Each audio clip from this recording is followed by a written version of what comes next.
Good afternoon, everyone. Thank you so much for being here. My name is Kelly Beard, Content Specialist for Maryland Realtors, and I want to welcome you all to our commercial webinar, How Do I Get My Use and Occupancy Permit? Our Senior Associate Counsel, Cleo Pappas, is our host today, and she will introduce our incredible panel. We do encourage your questions. We look forward to answering them. Please post all of your questions in the Q&A box below at the bottom of your Zoom screen. We will answer your questions towards the end of the webinar. And with that, I will turn it over to Cleo. Cleo, take it away. Thank you very much, Kelly. Welcome, everyone. I am Cleo Pappas. What you're seeing right now on the screen is an invite to our commercial symposium, which will be held March 20th. So we wanted to get that information out to you before I do the introductions to our panelists. So make sure you get that information down. So I'm very pleased to introduce to all of you our panelists. First up is Tamara Blake Wallace. She has worked for Calvert County Department of Planning and Zoning for 33 years. She is the acting Deputy Director of Planning and oversees long-range planning, development review, and Board of Appeals. She has held many positions in planning and zoning, such as Planning Commission Administrator, Secretary, Transportation Principal Planner, and Permit Review Planner. Next up is Bob Francis.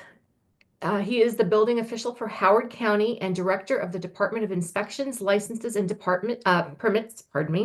He began his career as a fire protection engineer with the Smithsonian and Anne Arundel County Fire Marshal's Office before becoming Howard County's Chief Fire Protection Engineer.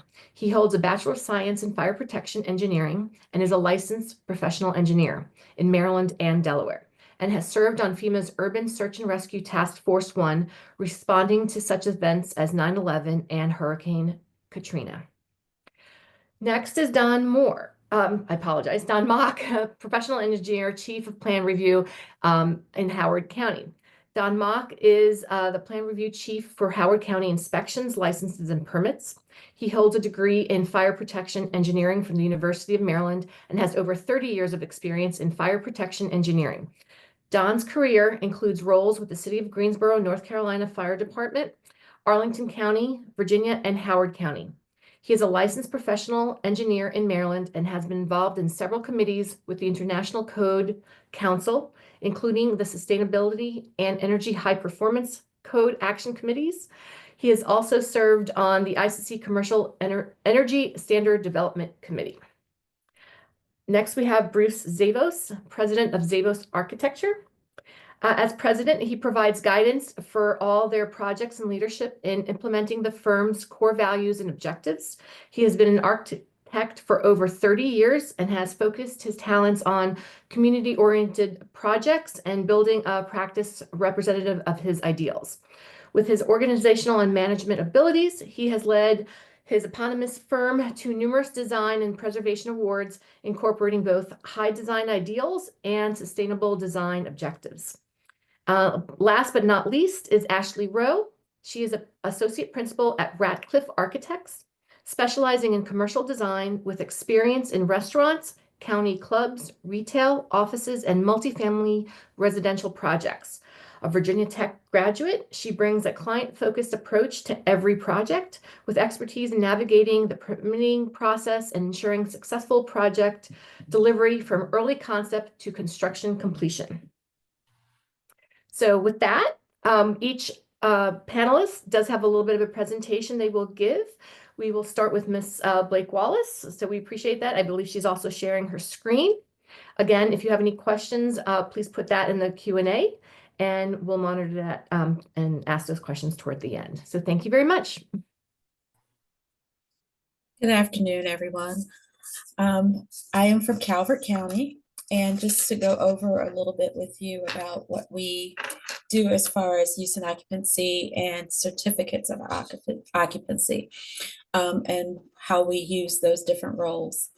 To start off with, for what we call a use permit, we used to have a use and occupancy permit for everything, and we found out that that was not really working when it came down to just people wanting to go in with just new uses. So we created a use permit, and they're for new tenants that are going into existing spaces or a property. The use permits are usually with no modifications to the exterior or interior space. So you're able to just move in the way that it is, or if, and this can also come into use if it's a change in ownership of a business also. And that process usually takes 10 to 15 days with a clean submittal. And it usually requires fire marshal review and inspection, zoning review. Sometimes it may be possible that a slight red line may be done if a parking space needs to be added or something of that nature. Health department, well and septic and food permits, and public works for water and sewer. So, and that's public water and sewer. So our use and occupancy permits they are required for building permits, and we use building permits for these, and they're for anything that has modifications to the exterior or interior spaces. It requires anything that requires new structures, additions, parking, any exterior or interior modifications. And that also is usually a 10 to 15 day turnaround on a clean project. And if it's something that requires a red line, it could be up to 30 days. Anytime a project is resubmitted, it is subject to that still 10 to 15 day review cycle. Depending on the nature of the project, there may be sometimes, if it's an exterior modification, that soil conservation and public works will need to review it. We have tried to streamline the process as much as we can. We have found out that education was the best thing. So Calvert County has also started twice a year, usually spring and fall. We do a realtor session for not only commercial, but for residential. And some of them, they were able to get actual points for their license. But we talk about and walk through the steps of what to look for, what to do as far as obtaining use and occupancy permits. We also work closely with economic development and work with the client, and we do set up meetings, if anybody, consultation meetings, anybody who's looking to start a business in Calvert County, to go through each step of what's unique to their business and obtaining use and occupancy permits. So if there are any questions pertaining to that and you want to get started on that, I've included our commercial permit coordinators information on this slide if anybody is interested. So that's a quick overview of what we pretty much require. Great, thank you very much. So now we'll have Mr. Francis and Mr. Mock from Howard County. You both work together. If you'd like to give your little presentation. Great. Thanks for having us today. I explained to the realtors that Don and I, we don't need 2 10-minute sessions each. I'll tell you what we do, and Don will come in and clean it up and correct everything that I said that was wrong. But let me start off by saying that what Tamara just presented, we could have done an almost identical slide deck. It's very similar. Essentially, when you're coming into a new space, and it's my understanding these are like existing buildings where someone's moving in. It depends on what you're doing. Most cases, you're going to need a building permit. If you're coming in, if it's never been used as an office or a business or a restaurant or anything before, you're going to need a building permit to do that. All of our permitting is online. You see our website there, howardcountymd.gov. That takes you directly to our departmental webpage. All of the forms and fees, the information, check sheets, forms that essentially tell you what types of plans you need, what sort of information needs to be provided. All those sort of things are all on there. Depending on what's happening in the project, you may need an architect, but you don't necessarily always need to. Generally, for example, if you're moving into a business space or you're altering a space and just moving around some walls and maybe remodeling the bathrooms or things of that nature, a general contractor can generally do that. Um, Typical sort of plans, yeah, you need an architect, you need signed and sealed. The mechanical, electrical, plumbings have to be signed and sealed by mechanical, electrical, and plumbing engineers as appropriate. Um, the On the smaller sort of things where the general contractor is doing the work, you can use the electricians and the plumbers and the HVAC contractors that are actually going to be doing the work. They can actually sign their plans, mark them up appropriately, put their name, their license number on there, and we can deal with them directly as well. If no meaningful construction work is going on, for example, you have a restaurant and you're going to change the name from ABC kebab to XYZ kebab. I love everything in there. I love the tables. I love the chairs. I love the kitchen equipment, and nothing's changing. Technically, you would not need a permit, and it doesn't matter who owns it from our perspective. It's already been approved as a restaurant, and you're good to go. But that almost never happens. There's always going to be some sort of a change, a different piece of kitchen equipment, or you're moving a wall, or you're running some new wiring, or things of that nature. So even if it's a minor sort of work, you definitely will need a building permit for that. If you're going into a space, for example, and it was a business use, for example, maybe an accountant's office, and now it's going to be a restaurant, that's a change of use. Again, that's always going to trigger some sort of physical permitting type work. So you would definitely need a permit for that. Even if it was a situation where I'm going from one space to another, and I'm not making any significant physical changes, you would still need a permit just to indicate that it's a change of use, because as Tamara had indicated, for example, the business may have required 3 parking spaces for it, and now you're going to be a restaurant. Now you need 15 parking spaces, so it might trigger other requirements. And so the permit is basically a way to get in there. A lot of people think a permit is the government saying, yeah, we're going to give you permission to do this. But just as much, and that's partly true, but at the same time, a permit is really just a mechanism for us to be able to track what's going on there and make sure that we can get into a place and see appropriate inspections to make sure that the things that have been done have met code and whatnot. One thing that is somewhat unique to Howard County that I'm quite proud of, I came from Anne Arundel County several decades ago, is we do our own fire inspections. We adopt the building and fire and life safety code on the same par as our fire department. And we still work closely with them. But when you're moving into a new space, you don't have to have a separate fire inspection and a separate fire inspector and a building inspector. We do all of that in-house. And so there's one chain of command. There's one consistency as far as what's required, and you don't have to go to multiple different departments. Health department's a little different. You still, on food service type situations, you definitely need to incorporate the health department and their inspections and those sort of things. But if that notwithstanding, we do all of those things essentially in-house.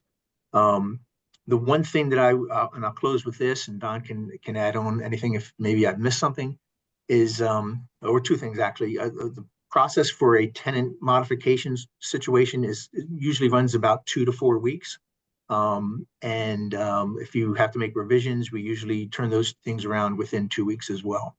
The one thing that comes to play, the one that tends to be most challenging for us are restaurants, because those are the people who, they're generally small business owners. They want to do as much as they can themselves, but yet at the same time, restaurants are a very complex sort of use. So you have somebody with not as much of a skill level as a typical design professional might have on a project that really needs the design professional. And right in hand with that, the last point that I'll make is that the landlord, the agents, and the tenants and whatnot, that's all contractual, and that's all on you. From our perspective, we don't get involved with the contracts, and when we say, hey, this has to happen, and the answer to our comment isn't like, oh, well, that's the landlord's responsibility. To us, that doesn't matter. It still has to be done. If you need to communicate with the landlord, that would be your responsibility to make sure all those contractual obligations are being met on the backside. Did I miss anything, Don? Well, the only thing I want to mention, I'll add in, is one of our biggest hurdles in the old days, everything was on paper. And, as original seals and signatures is what us design professionals have always been used to doing. Well, now we've gone into the new world. Everything's coming in electronically. And verifiable digital signatures, which are required by the state of Maryland with all of us with our licenses through the state, that seems to be the biggest hurdle getting people to understand what a verifiable digital signature is. So that's been our biggest issue. But other than that, no, I think Bob covered everything else. My apologies if my internet went out for a moment. Thank you very much. I'm sorry, if I missed somebody, I apologize. I know Don was speaking, or Bob was speaking, if Don wants to add to that.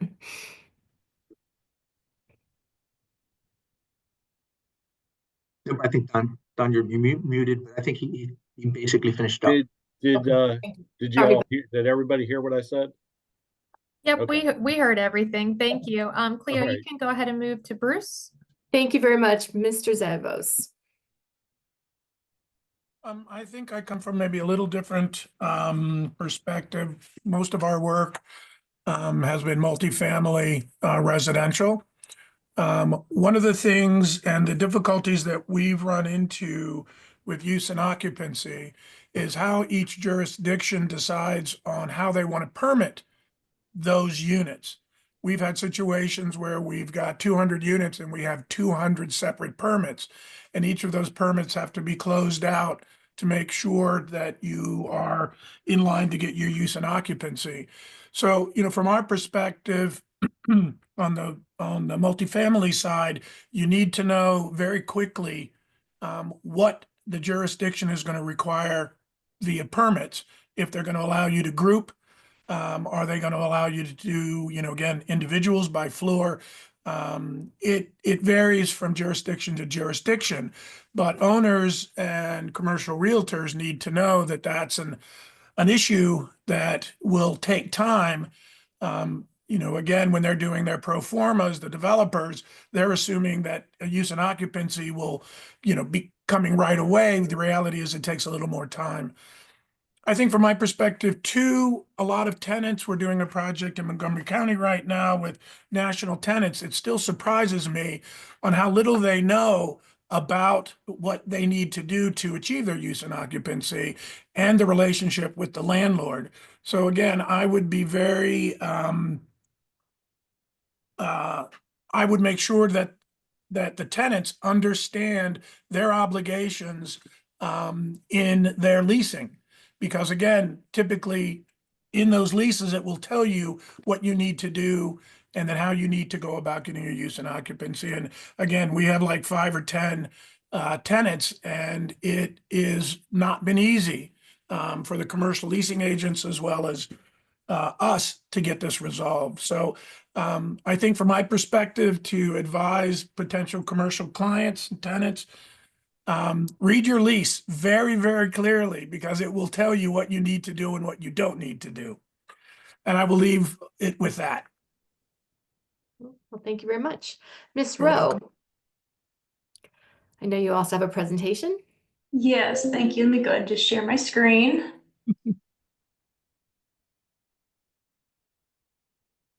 All right. All right. Hi, everyone.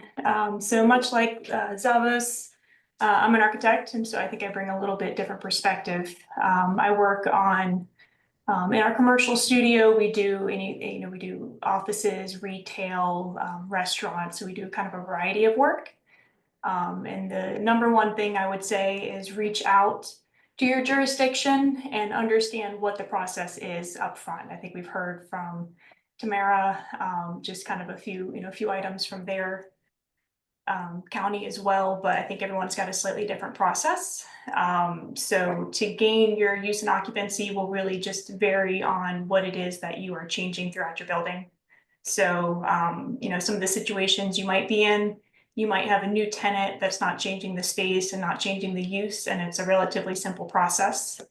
Other times you'll have a tenant come in that wants to make the space more unique, make it their own, and so they are making modifications. And this usually incurs like an alterations permit. So there's kind of, some steps in between there.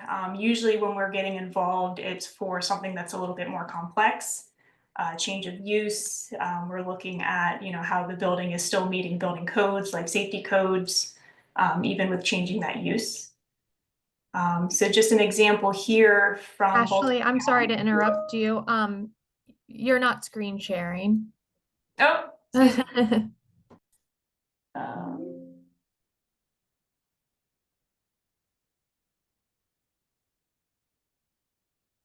All right, perfect. We can see now. all right, can you see, can you see now here, the plan review data sheet? Yes. Yes. It's a little small, but yes. Yes. Oh, We see your thumbnails on the side. okay, sorry for that. Let's see, try it one more time here.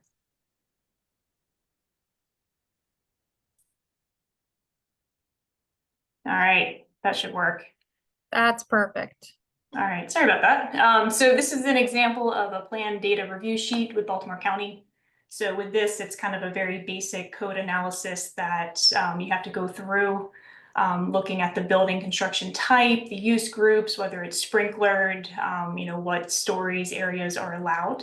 And this usually gets reviewed and stamped and sealed by a professional, an architect or an engineer.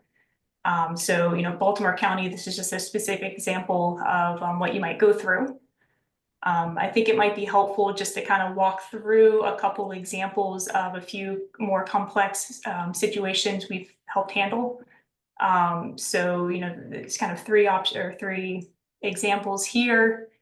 The first one, we had a new tenant coming into a space. They weren't making any real changes to it. It was the same type of use. It was a cafe moving into an existing cafe space.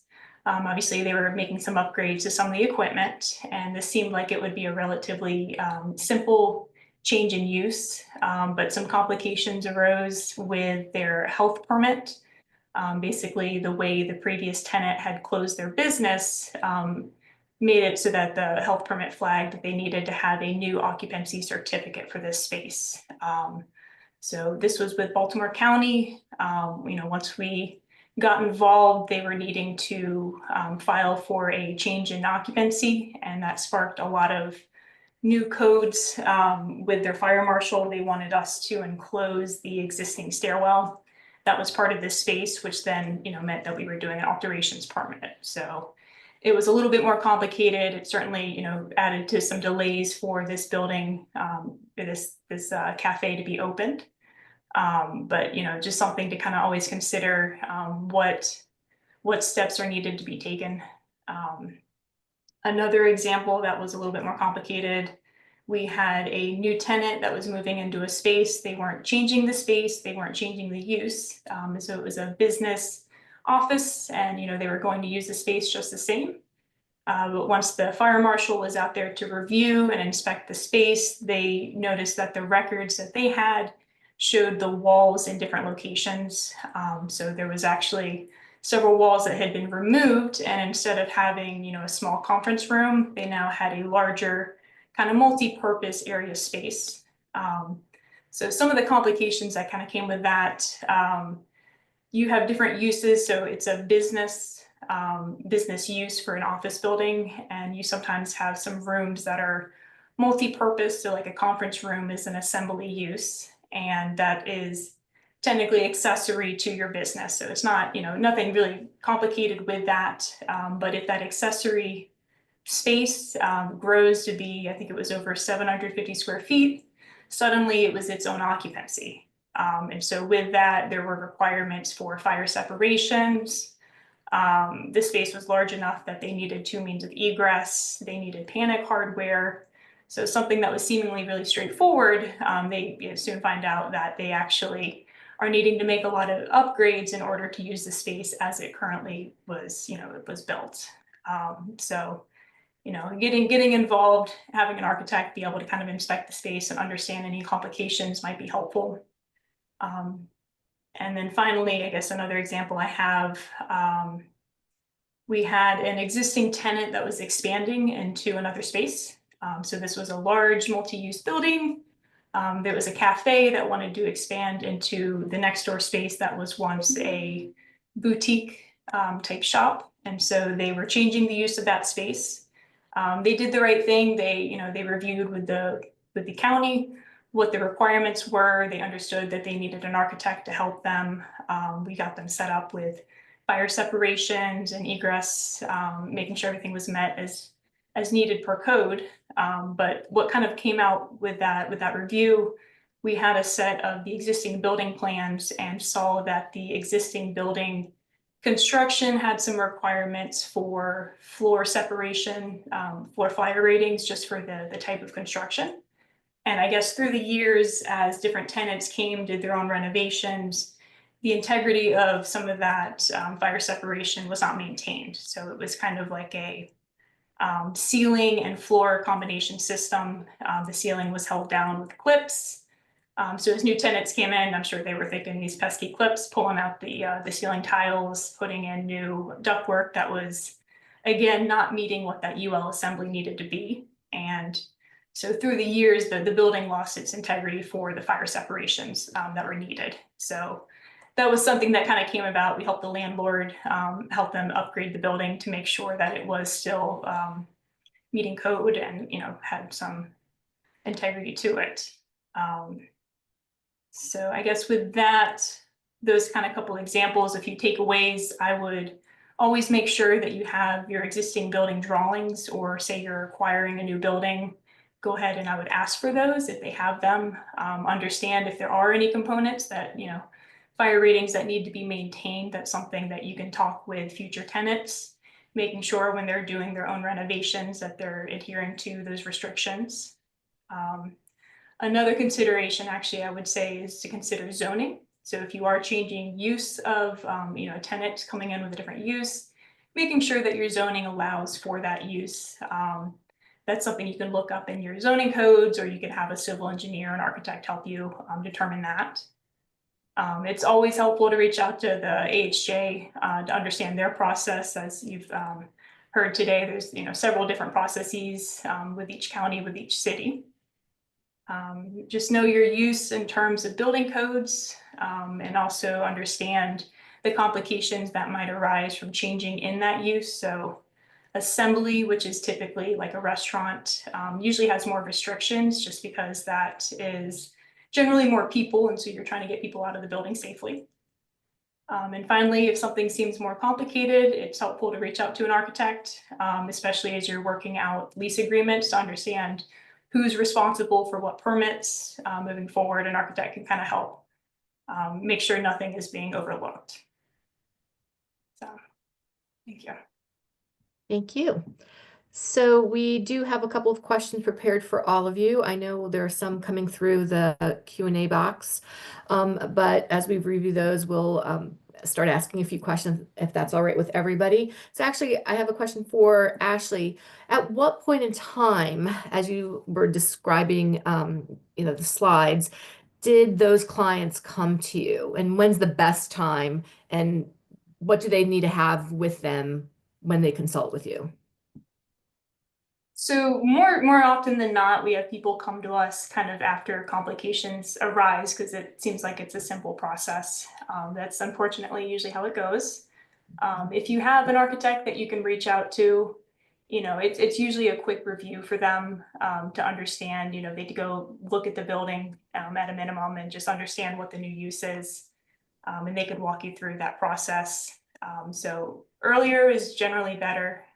Even if it does seem straightforward, it's probably worth a 30-minute phone conversation early on. And Bruce is agreeing there. And for you too, Bruce, do you ever walk through properties with people who are purchasing or tenants before they make a decision? We do that often. Again, most of the tenants that we deal with, it might be their first time that they're leasing the space. Obviously, they're sort of ignorant of the process. They have a fantasy notion that it's going to go smoothly, and there'll be no glitches. The reality is there's always bumps in the road. Getting your your use and occupancy, getting your permit.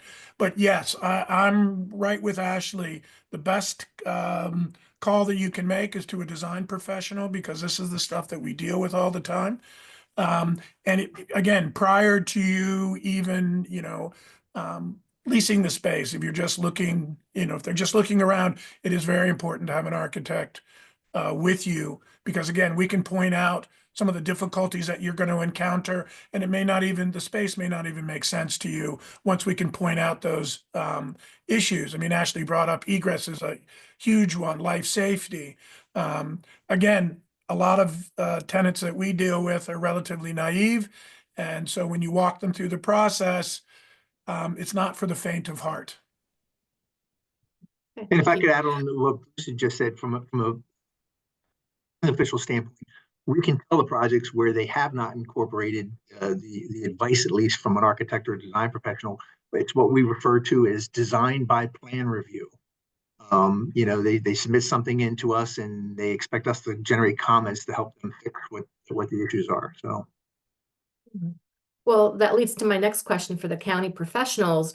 When should somebody start that permitting process? And, do you tell them what permits are going to be required? Where does the interaction between your offices and professionals like Ashley and Bruce come together? Well, for Calvert County, we offer to come in, sit down with you prior to. A lot of people reach out to economic development for help and grants and things of this nature.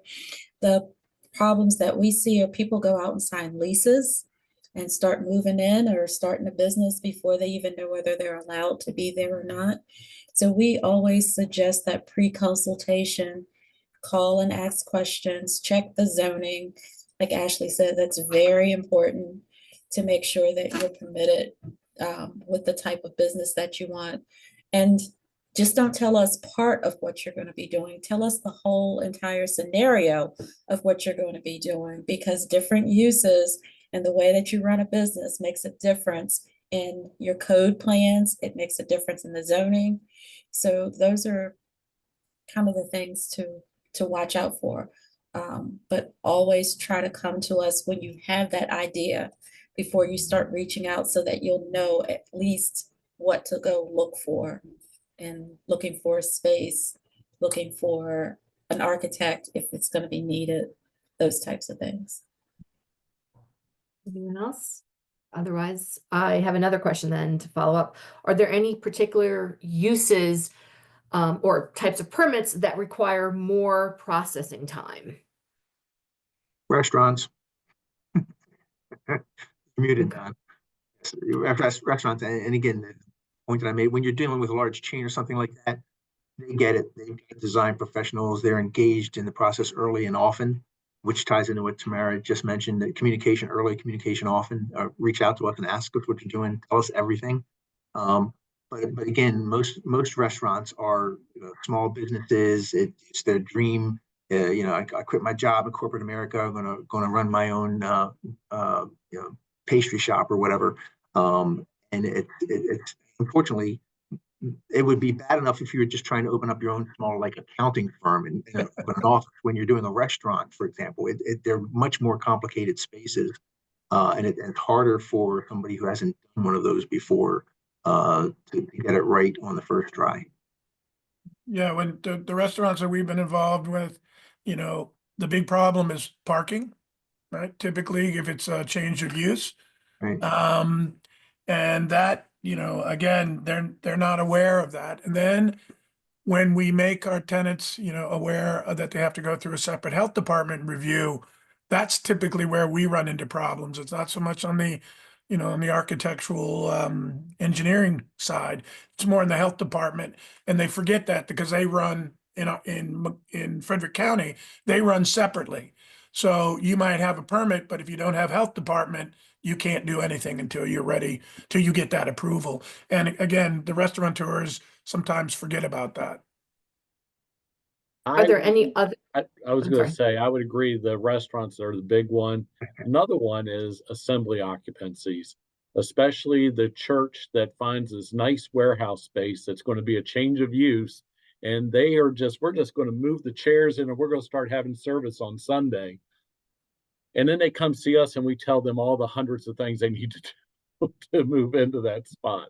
So yeah, that's another one, big one. That's a pretty detailed discussion that needs to happen with somebody. For example, like in a strip shopping center, it may have been a certain area that was allowed, certain square footage of that building that was allowed as speculative, mercantile type spaces. And now you want to put a restaurant in there. Well, the restaurant isn't allowed to be as large. So there's a pretty, I don't know, complex, but there's a ratio of uses sort of thing. So you may be using, 75% of the allowable square footage for a restaurant, and it's now the building is too big for what you want to do there. It's not uncommon for us to have like a strip shopping center and you put a restaurant in there. They can make the height and area work on the calculations and whatnot, but then you have another restaurant that wants to move in.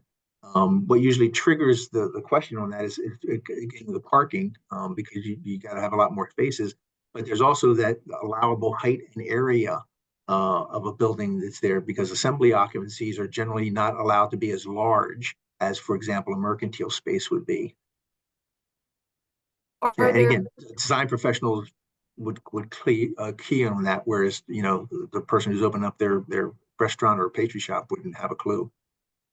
Are there any types of permits that are often overlooked? Signage permits. We're dealing with that in Montgomery County right now. We've got the tenants, they're ready to, move in, rock and roll, and they have failed to submit their signage for approvals. And you cannot put your signage up. And I know Montgomery County is particularly difficult, but I would think most jurisdictions are.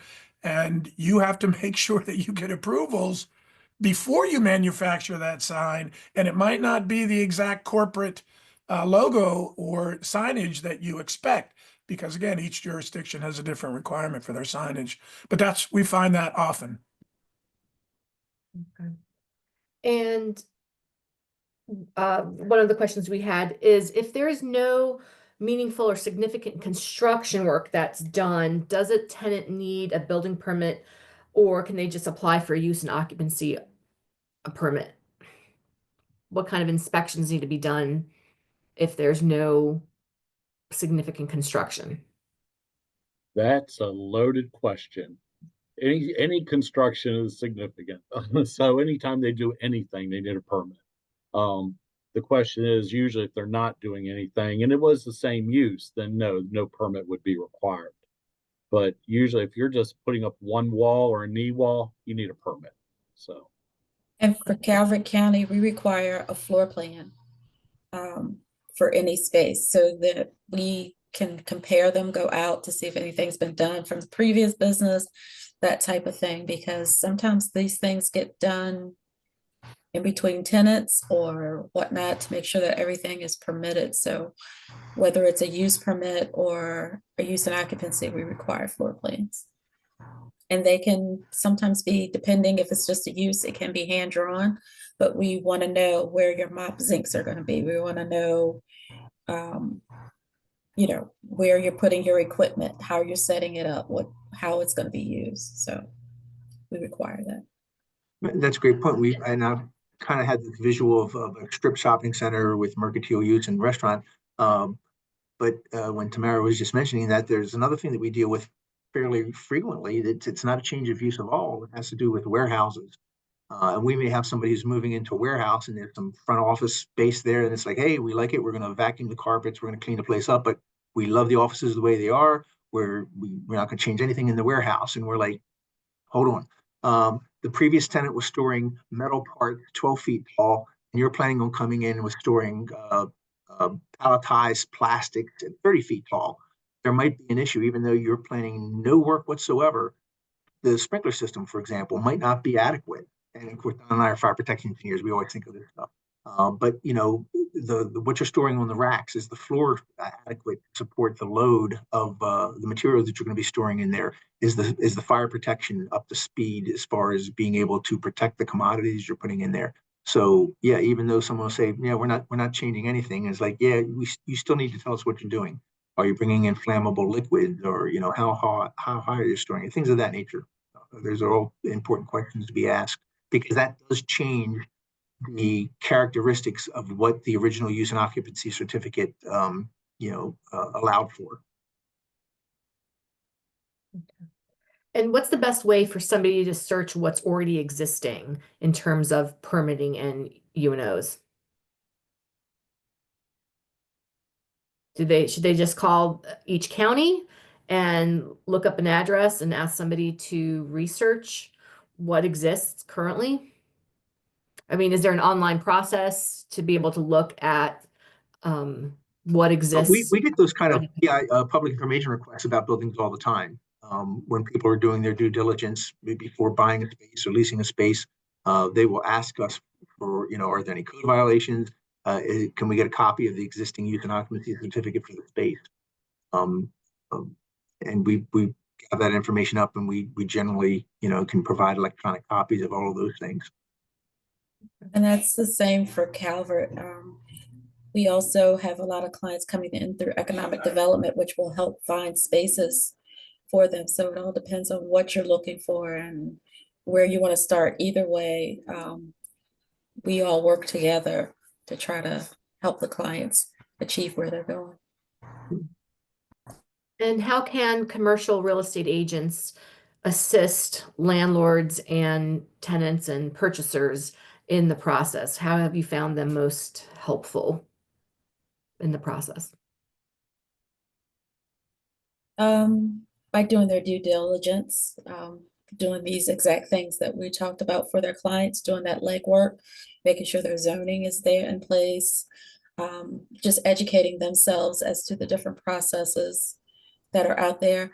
And like I said, twice a year we do a residential session, and we do a commercial session. And it has seemed to help because our realtors know exactly what to look for. Their questions we found are more specific than just an overall general type of question. And they know, and they've gotten familiar with who they need to call and what's out there. So we have been finding that, I guess we've been doing that now for maybe the last 3 to 4 years. And we're finding out that the processes for those are a lot cleaner. We get less violations than we have been. I know there's a couple of questions. Is for the realtors to establish relationships with design professionals. If you manage like apartment complexes, for example, you probably have a plumber and electrician on speed dial. Similar sort of relationship with a realtor and the design professionals would not be a bad thing to have. It's not like a lawyer on retainer, but it would be nice to know, as you're saying, hey, listen, I have a tenant who's looking to put a restaurant in this strip mall, or moving this processing thing into this warehouse space. What sort of things, should we be aware of? I mean, and that's just my opinion, but establishing those relationships is probably not a bad idea. I agree. Hetty, I know we have a couple of questions. Do you want to for them? Sure. Is there a definition of no modifications? For example, is painting a modification, installing shelves? What kind of minor things would not be considered modifications? You can take that one, Don. I see him reaching for the mute button. Yeah. Yeah, just like I said earlier, I mean, you're right. Painting is not doing, putting in, sometimes shelves can be, sometimes it's not. It's hard to say because shelving could affect your means of egress depending on how much you're setting up and so forth. So yeah, painting is definitely not, yeah. Would it make a difference if it's a load-bearing wall? Well, yes, but whether it's load bearing or non-load bearing, you still need a permit. All right, we have another one. For sports arenas, would a concession stand have the same obstacles as a restaurant?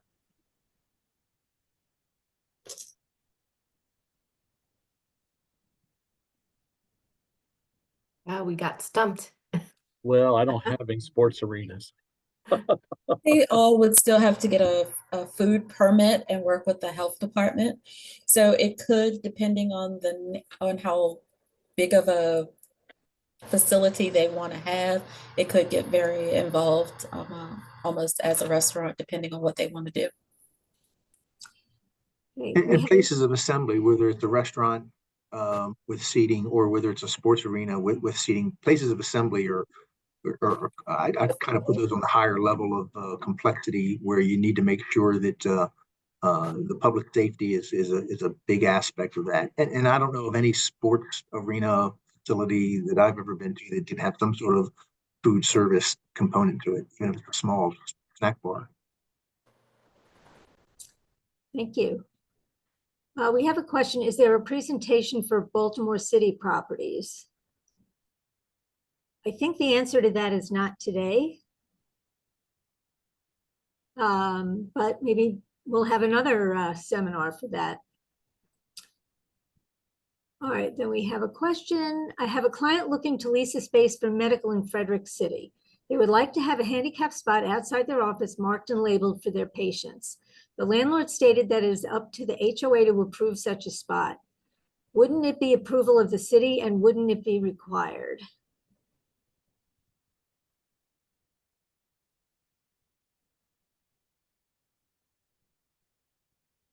Okay, handicap spots cannot be specifically assigned to different tenant spaces.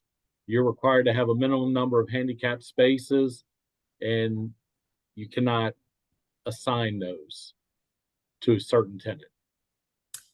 And do you know if that's typical from county to county? That is pretty much state Yeah. and federal law. Okay, Yeah, accessibility in Maryland is actually, Maryland's one of the few states where if you comply with the Maryland Accessibility Code, you have met or exceeded the Americans with Disabilities Act. So if you comply with Maryland, you're going to comply with ADA, which is really the driving factor on those things. One thing I would also add to that is you can request, you can put up additional accessible spaces. You know, if you're required to have 4 and you want to put 10 in, you can do that. But you want to be careful because if it's not signed properly, if you don't have the right fine amount, and it's not all that sort of stuff, you can't get somebody for parking there illegally unless it meets all of the appropriate, the local jurisdiction, signage requirements for, citing the section of code, the right fine amount, and all those sort of things have to be all the I's dotted, all the T's crossed in order for it to be legal. thank you. In Frederick County, if you were buying the existing restaurant with liquor license, what would you need to get the permit for?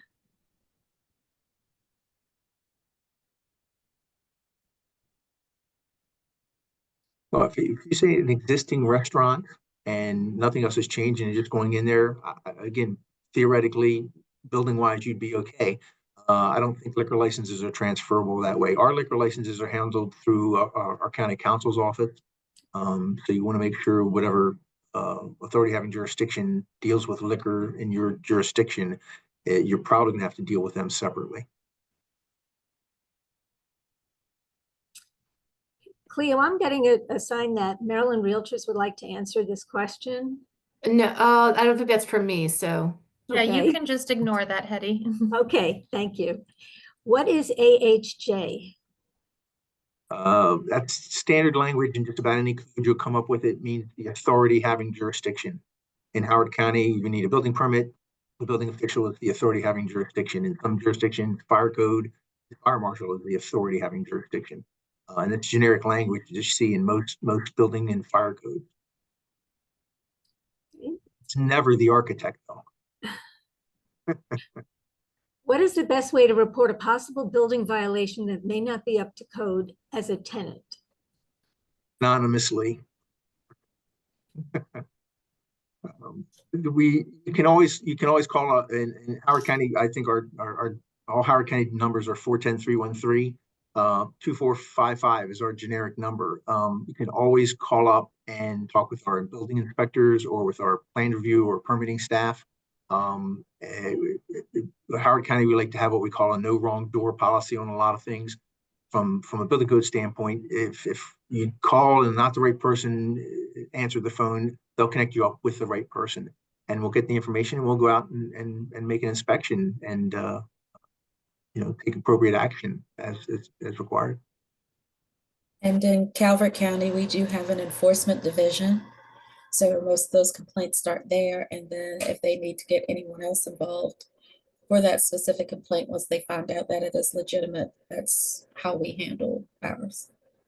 Do all counties have enforcement divisions? We think. And speak That we for do. all, I know that we do. And again, our enforcement, inspections enforcement division, we do inspection enforcement for fire code for all new construction. If there's an existing fire code violation in a building that's existing, for example, the fire marshal's office would go out and do that. But again, we've got a great relationship with them. We review site development plans for new construction. They have a look at that as well to make sure that there's fire department vehicle access and things of that nature. Yeah, we have a great relationship with fire and rescue.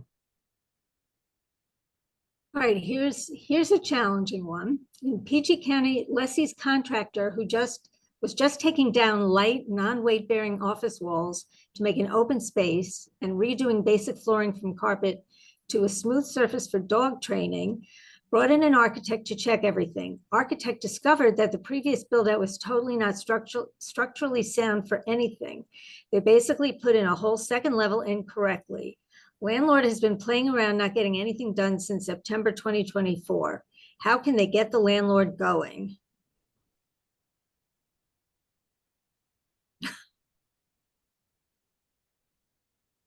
Well, the first things first, we see this a lot, especially in warehouses. For example, somebody will put in a mezzanine, which is just like an elevator. If you have like a 30-foot high, bay, it's pretty easy to put in a 15-foot high deck. And I can store things above and below. And next thing you know, the below part is enclosed and it's an office, or the upper part's enclosed and it's an office. And it's almost always constructed out of materials that are incompatible with the original building. For example, an original building might be what we call a 2C building. It's all steel and concrete, unprotected steel and concrete, and they come in and put in a wood mezzanine. That's a problem. There's also the concern is like what's on the deck. Has an engineer looked at it to make sure that it's structurally sound and whatnot.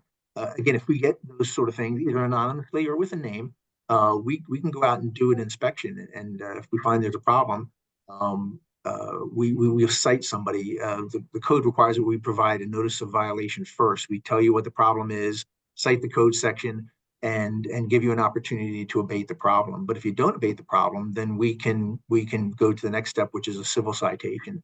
And in fact, most of our civil citations come in what we call the daily fine situation. So if I cite you and you don't do it, and I write you a citation, and it's a $250 fine, and you got 2 weeks to fix it. If you fix it in 2 weeks, it's great. You pay the $250 fine, everybody's happy. If it takes you more than 2 weeks, then essentially it's $250 a day for every day that the violation existed. And so we've gone to courts in the past and gotten multiple thousands of dollars fines, judgments on folks, and then they still have to abate the problem. So again, we always say that we're not really in it for the money. We really want the safety issue taken care of and the problem abated. But we do have some enforcement tools in our toolbox. I think to also address that too, I would very much take a look at the lease. Did the lease say that they were going to deliver the space in a code compliant way? And now you have some recourse against the landlord that they haven't delivered the space as they've agreed to. So that'd be the first place that I would look at. That is actually the best option. And like I said, I mean, like Bob said, we have enforcement action, but still, that doesn't necessarily get them moving. We might get them moving, but somebody's going to start paying fines. Yep. All right. Which department should be contacted first by the new tenant? Zoning? Yeah, I would say. Suggest I tell folks all the time, if you remember from high school there, or from elementary school, there's the can I versus may I? It's like, can I go to the bathroom? Yes. Yeah. And then sit down. No, you may not. Like what? And my perspective, the zoning is always the building department is the can you do it. We're engineers, right? We put somebody on the moon. We can do anything. But the zoning is the may you part. Can you build a 10-story theater structure in this neighborhood? Yes, you can. Are you allowed to do it? No, you are not. So zoning is always the first place to go. And again, we've got a great relationship with those folks. They're right across the hall from us. And so if you tell them what you want to do, and this is the use, this is what it's zoned for, and then you walk across the hall and talk to us once they give you the green light on the first part of it. But zoning is definitely the first place you want to go. And another aspect we haven't really talked about too much. Sometimes there are public works aspects of this. We've had different tenants that, like one does a produce processing operation, for example. They use a lot of water. So there's always questions about, is the water service to the building adequate to provide the gallons per day that you're going to need, for one, and for two, is there a waste stream coming out of that, like greases and or contaminated sewage that has to be monitored on the way out. So sometimes you need to get involved with our public works folks and our Bureau of Utilities, depending on the use. And I will say that's something, and especially in Calvert, you really want to pay attention to, because if the water usage that was in an existing building is not adequate for yours, you may be required to buy another tap for that, and it can get expensive. And some people think that, hey, I'm just selling ice cream. Well, you're going to need a grease trap and those types of things that will definitely boost those costs. So those are the kind of things that pre-meeting will help bring out for Calvert. I think we have about 2 more questions and a few more minutes, so if we can get them really quickly. Okay. Tenant and landlord both can submit the building permit application at the same time in PG County? I guess that's a question. This is new construction of a shopping center. I think I could speak to that. So I think you might be talking about, you're building a new building and then you also have a tenant that's coming in to build their fit out. In PG County, you could apply for them at the same time, but they typically won't release the tenant fit out until your original building permit has been inspected and approved, at which point they could then release the other building permit. And I think a lot of jurisdictions are the same way. Sometimes we can reach out and get some approvals that they can have some overlapping in the permitting, but it kind of, it really just depends on the jurisdiction. Does adding contractor truck parking for a contractor business require a modification use permit?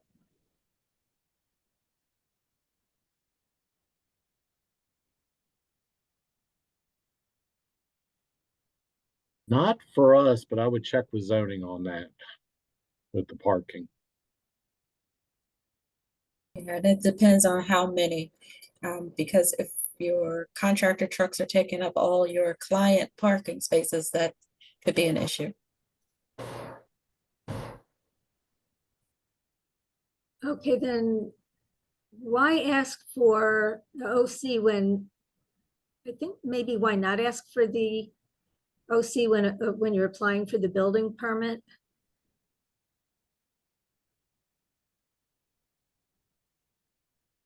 I'm not sure the question would be I assume OC Like means occupancy certificate. Occupancy certificate. Those are typically when you got a building permit for certain things and certain uses and certain construction types, and you actually have to build it. So we're not going to, at least in our jurisdiction, we're not going to give you that use and occupancy certificate until everything is done and we've done a final inspection on it, which means we've looked at the plumbing, the mechanical, the building, all of those sort of things. It looks good, have up. In fact, most of our use and occupancy certificates are at least for residential new construction, they are issued automatically. But it has to actually be built before you can get that. Okay.